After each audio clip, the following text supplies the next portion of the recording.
Baik, selamat pagi, selamat siang, selamat sore, atau selamat malam. Di kesempatan ini, kami akan mempresentasikan tugas besar mata kuliah struktur data dengan judul manajemen proyek dan daftar tugas. Next. Boleh di next. Nah, untuk yang pertama, saya akan memperkenalkan anggota kelompoknya. Yang pertama ada saya sendiri, Fidela Marsalo Abelvio Santoso, lalu rekan saya Isya Dea Sakinah, lalu rekan saya lagi Nurul Muta Alia, dan rekan saya ada Alia Maksira Pratiwi. Next. Baik, di slide ini saya akan jelasin sedikit tentang sistem yang kami buat. Jadi, ini merupakan aplikasi berbasis konsol yang dibuat menggunakan bahasa pemrograman C++. Nah, fungsinya itu untuk membantu pengguna dalam mengelola proyek dan task supaya lebih rapi dan terstruktur. Jadi setiap proyek di sistem ini tuh memiliki seperti ID, nama kategori, dan deadline. Selain itu, di dalam proyek juga terdapat daftar task serta prioritas mingguan. Jadi pengguna bisa tahu tugas mana yang harus diprioritaskan. Terus untuk fitur utamanya, sistem ini menyediakan fitur tambah project, lalu tambah, update, dan hapus task. Selain itu, sistem juga bisa menampilkan data project dan statistik project serta task. Dengan fitur-fitur tersebut, sistem ini diharapkan bisa membantu pengelolaan proyek dan tugas jadi lebih efektif. Selanjutnya, penjelasan tentang demo programnya akan dilanjutkan oleh teman saya. Kode yang kami buat untuk aplikasi Smart To Do List, ini ada beberapa fitur yang kami sudah buat, yaitu yang pertama ada tambah project, yang kedua ada tambah task, yang ketiga update task, yang keempat hapus task, yang kelima ada penampilan tugas secara in order, yang keenam secara pre-order, dan ketujuh secara post-order. Lalu yang kedelapan ada statistik atau semua project yang akan ditampilkan. Lalu yang pilihan terakhir atau angka 0 adalah keluar. Untuk yang pertama, kita akan coba untuk tambah project. Kita harus di sini ada keluar pilihan. Kita harus milih nomor 1 untuk tambah project. Untuk ID-nya sendiri bebas, tapi di sini saya akan masukkan 01. Lalu untuk namanya sendiri, saya akan membuat menjadi proyek UAS. Untuk di sini langsung ditambah project ini nanti ada pilihannya, ada ID, nama, lalu kategori. Nah, di sini kategorinya kami sudah sediakan ada beberapa kategori. Yang pertama dari study, health, personal, work, dan lain-lain. Lalu untuk kategori di proyek UAS ini kita akan masukkan study. Deadline-nya itu di sini akan menampilkan angka. Kita bisa pilih kalau misalkan 5 hari itu 5, 6 hari itu 6 gitu. Di sini saya memilih deadline-nya adalah 5 hari. Nah, langsung kalau memang sudah tersimpan nanti akan kembali lagi ke menu yang awal atau di fitur-fitur yang disediakan seperti itu. Lalu saya akan menambahkan project lagi untuk ID-nya 02, namanya tugas. Ini nanti menjadi tempat tugas-tugas biasa seperti kuis atau PR seperti itu. Untuk kategorinya masih sama, yaitu study. Lalu deadline-nya bisa kita setting, saya pilih 6. Nah, setelah sudah tersimpan seperti tadi, langsung kembali lagi ke menu utama. Untuk yang kedua ada tambah task. Di sini tambah task itu adalah bagian dari terkecil dari proyek sendiri. Jadi di dalam proyek itu nanti ada bagiannya lagi, yaitu task gitu. Dan di situ akan dibuat untuk menambahkan tugas-tugas yang contohnya misalkan ini pilihan 2 untuk ID projectnya tadi yang kita sudah buat itu kan 01 dan 02. Misal kita masukkan 01. Untuk tasknya sendiri misalkan laporan tugas. Nah, di sini isi dari tambah task sendiri itu ada ID project, kita masukkan ID project yang kita buat di tambah project tadi. Lalu untuk tasknya itu berarti nama tasknya apa, dan ada statusnya juga. Status di sini tuh ada to do, yaitu belum atau harus dikerjakan, lalu ada ongoing, yaitu sedang, dan itu berarti selesai. Nah, di sini misalkan statusnya to do, berarti belum dikerjakan. To do. Nah, deadline-nya sama, settingnya sama, pakai angka, misalkan 3, 2, 5. sekali 5 hari. Nah, setelah tersimpan sama seperti tadi akan kembali ke menu utama. Di sini saya coba tambah tas lagi 01, tasnya buat PPT, statusnya ongoing, jadi sedang dikerjakan. Deadline-nya misalkan 4 hari. Nah, di sini sudah tersimpan, lalu tambah tas lagi untuk yang untuk project yang dengan ID 02. Maaf, ID projectnya 02, tasnya misalkan tugas batik kuis.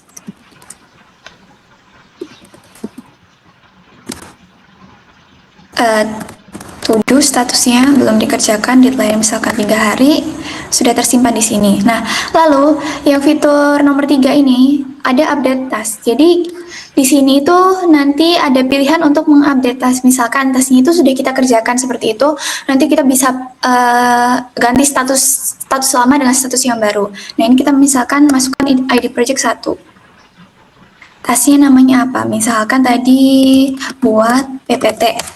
Nah, status barunya itu kita bisa masukkan, misalkan ternyata kita tugas dari buat PPT ini, tas dari buat PPT ini sudah selesai, jadi kita masukkan aja status barunya dan. Nah, sudah tersimpan dengan status yang baru. Lalu yang menu keempat ini ada hapus tas atau menghapus tugas yang memang sudah tidak diperlukan. Misalkan langsung saja pilih 4, lalu misalkan masukkan ID project nomor 1.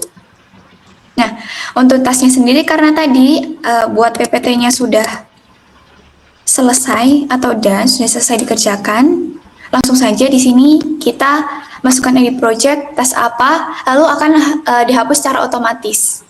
Nah, nanti kita bisa lihat contohnya di penampilan tugas secara lengkap di in order atau statistik juga bisa. Tapi lebih tepatnya itu ditampilkan di yang in order untuk detailnya. Setelah hapus tes sudah, pilihan kelima, pilih 5. Nah, di sini nanti akan ditampilkan beberapa tugas yang memang sudah kita, bukan beberapa, semua tugas yang memang sudah kita masukkan ke dalam to-do list ini. Dengan di sini ada study, kategori, lalu proyeknya apa, deadline-nya berapa secara real time. Bisa kita lihat di sini. Lalu ini ada tasnya, yaitu bagian dari proyek tadi. Di sini ada laporan tugas dengan statusnya to do, berarti belum dikerjakan. Lalu di bawahnya ada study dengan kategori study, proyeknya tugas, deadline-nya ini secara real time. Lalu ada quiz trubdat juga dengan status to do tasnya. Nah, lalu setelah menu kelima sudah, kita lanjut ke menu keenam. Di sini menu ke-6 itu berarti pre-order. Di bagian pre-order ini berarti menampilkan urutan proyek berdasarkan traversal pre-order. Di sini ada proyeknya, lalu ada kategorinya. Yang ketujuh juga, ya menu ketujuh juga sama. Di sini akan ditampilkan juga secara urutan. Secara urutan, kalau di sini berarti yang proyek ditampilkan yang paling lama yang dibuat, lalu baru yang terbaru untuk di post order. Nah, yang menu ke-8 ada statistik. Nah, di statistik ini menampilkan ringkasan data proyek dan tugas. Hasilnya itu ada total proyek, lalu untuk total tugas aktif. Lalu ada juga deadline terdekat dan deadline terlama, di mana total tugas aktif ini berarti contohnya itu yang tadi dimasuk di status yang misalkan to do atau ongoing. Kalau dan itu selesai berarti tidak masuk tugas aktif. Jadi intinya deadline terdekat dan terlama ini berarti proyek yang sudah selesai itu tidak akan dihitung. Lalu untuk yang terakhir berarti pilihan 0 yaitu keluar. Nah, jadi program ini itu untuk membantu mengelola proyek dan tugas dengan status to do, ongoing, dan secara sederhana dan terstruktur. Lalu untuk penjelasan struktur kodenya dan ya lebih lanjut detailnya sendiri itu akan dijabarkan oleh rekan saya, Dea dan Alia. Baik, di sini saya akan menjelaskan di mana pada sebelumnya dijelaskan oleh teman saya, dan saya akan menjelaskan menu, yaitu menu pertama yaitu tambah project. Pada menu ini pengguna dapat menambahkan project baru, yang mana pengguna dimintai untuk memasukkan ID project, kategori, dan nama project, kategori, dan deadline dalam satuan hari. Data tersebut kemudian diproses oleh fungsi create project yang membuat node project baru, lalu mengisi deadline berbasis hari, lalu mengisi array. Nah, setelah itu project dimasukkan ke dalam binary search tree menggunakan fungsi insert BST dengan ID project sebagai kunci pengurutan. Nah, dengan menggunakan BST, pencarian dan penelusuran project menjadi lebih efisien dan terstruktur. Jadi struktur data yang bekerja pada kode tersebut pada menu ini yaitu BST, yang mana efisiensi dalam pencarian project, lalu array yang mana prioritas mingguan. Nah, kenapa kok memakai BST? Karena menggunakan BST itu pencarian dan traversal project lebih terstruktur dibanding array biasa.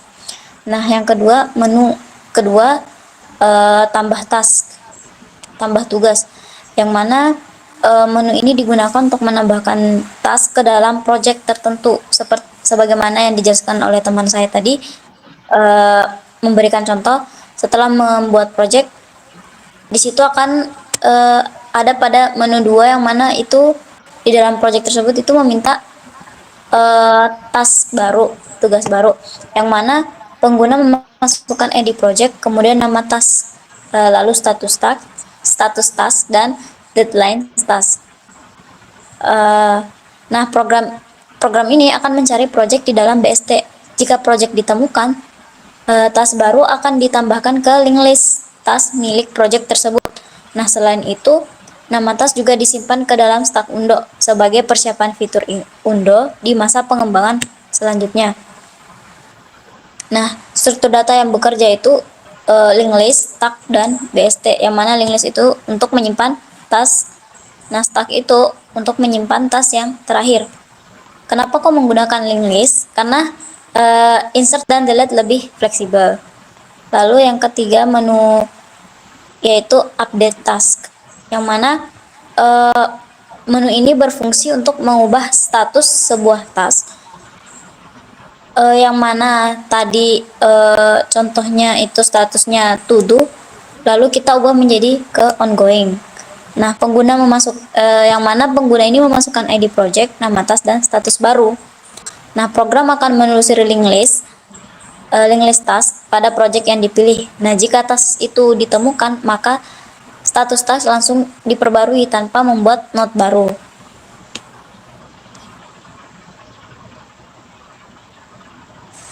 Lalu menu keempat yaitu hapus task, yang mana pada menu ini pengguna dapat menghapus task dari suatu project. Kemudian program akan mencari project di dalam BST binary search tree, lalu menelusuri link list task. Nah, jika task ditemukan, maka node task akan dihapus dari link list dengan pengaturan ulang pointer, sehingga struktur list tetap valid. Lalu di sini struktur data menggunakan multi level linked list. Lalu dan di sini menu selanjutnya akan dijelaskan oleh rekan saya, Alia. Oke, sebelumnya mungkin saya mau meminta rekan saya, Alia, untuk membuka program mainnya terlebih dahulu. Main CPP.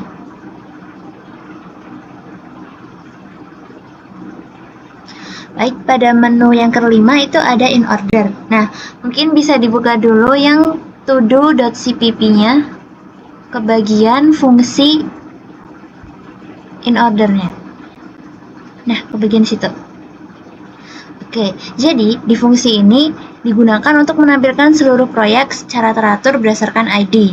Nah, program menelusuri cabang yang kiri, yaitu ID yang kecil atau ID yang pertama kali kita buat. dari urutan ya, kayak misal 01, 02 gitu. Berarti kan yang paling kecil itu 01. Nah, itu adalah cabang yang kiri. Kemudian posisi saat ini, lalu cabang yang kanan yaitu ID yang besar. Nah, sambil menelusuri proyek BST, program juga menelusuri linked list yaitu variabel task list tersebut di setiap node untuk menampilkan tugas-tugas di bawahnya. Nah, kemudian fungsi ini juga mendeteksi otomatis untuk memanggil fungsi isProjectDone untuk memberikan label selesai jika semua task sudah berstatus done atau sudah selesai dilakukan oleh pengguna. Oke, selanjutnya ada di menu 6 yaitu pre-order ya kalau tidak salah. Nah, menu ini itu digunakan untuk menampilkan data secara urutan yaitu root terlebih dahulu atau yang biasa kita sebut middle atau parent, kemudian ke kiri baru ke kanan. Nah, jika ingin menduplikasikan struktur ini, kita menyarankan untuk memakai fungsi pre-order ini karena dalam pre-order sendiri itu node parent atau root diproses dan dicetak terlebih dahulu sebelum child. Maka saat data tersebut diinsert kembali ke pohon yang baru, struktur cabangnya akan identik dengan pohon aslinya. Maka dengan alasan tersebut, kami menyarankan jika ingin menduplikasikan suatu pohon, kita memakai prosedur atau fungsi pre-order ini. Oke, lanjut ke menu 7, itu ada prosedur post order. Oke, di post order ini digunakan untuk menampilkan data dengan urutan kiri, baru ke kanan, kemudian ke root atau parent-nya. Nah, urutan ini tuh bisa digunakan untuk operasi penghapusan karena ini bisa digunakan untuk menghapus anak sebelum menghapus induk agar tidak terjadi memory leak. Memory leak itu apa? Memory leak itu adalah jika menghapus root atau parent terlebih dahulu, seperti pada pre-order itu tersendiri, maka pintu masuk untuk child akan hilang. Akibatnya, node child tersebut tetap ada di memori tetapi tidak bisa lagi diakses oleh program. Nah, itu yang disebut dengan memory leak. Oke, lanjut ke menu ke-8 yaitu statistik dan analisis data. Menu ini menyajikan ringkasan eksekutif dari seluruh data yang tersimpan, yaitu mungkin ke main CPP-nya. Tolong. Terus ke menu yang ke-8. Case 8. Nah, yang pertama itu program menggunakan fungsi count project untuk menghitung berapa banyak project yang akan dibuat. Nah, mungkin bisa ke todo.cpp-nya. Maaf.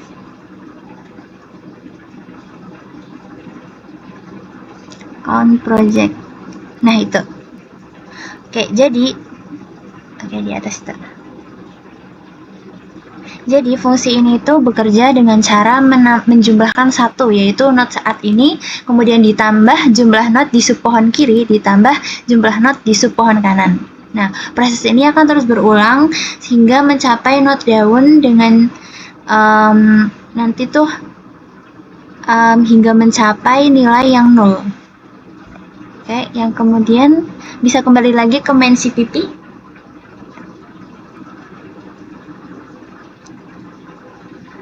Kemudian ada kontas ya itu.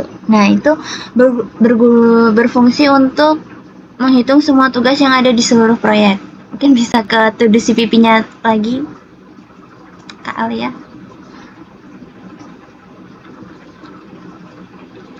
Konteks. Oke, nah pertama program itu akan masuk ke node proyek. Kemudian di dalam setiap proyek, program akan melakukan perulangan while t untuk menghitung berapa banyak tugas yang terhubung di linked list, task list proyek tersebut. Nah, hasilnya akan dijumlahkan secara rekursif dengan tugas-tugas dari cabang proyek lainnya. Kemudian balik lagi ke main CPP. Kemudian ada deadline terdekat. Nah, fitur ini digunakan untuk mencari proyek yang paling dekat dengan waktu yang telah diinputkan atau bisa kita sebut dengan waktu saat ini. Nah, fungsi ini menggunakan pengecekan mungkin ke todo CPP terlebih dahulu ya.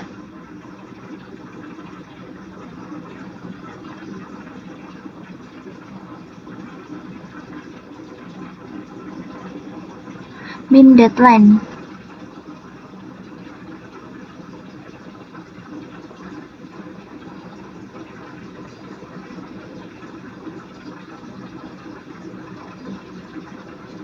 Oke, di sini ada fitur min deadline. Ini digunakan untuk mengecek.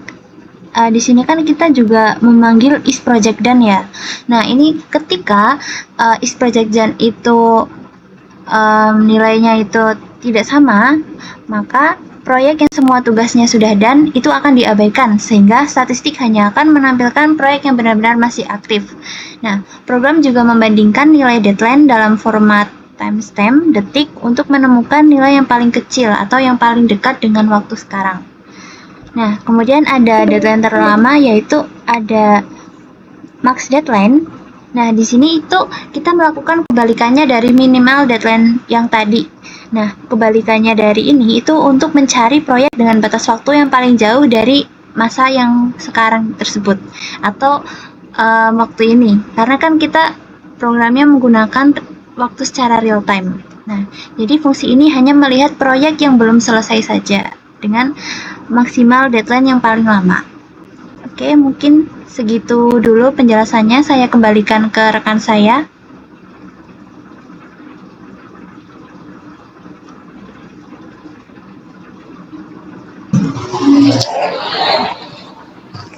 Baik, mungkin seperti itu presentasi dari kelompok kami. Jika ada salah atau kurangnya mohon dimaafkan. Terima kasih. Wassalamualaikum warahmatullahi wabarakatuh.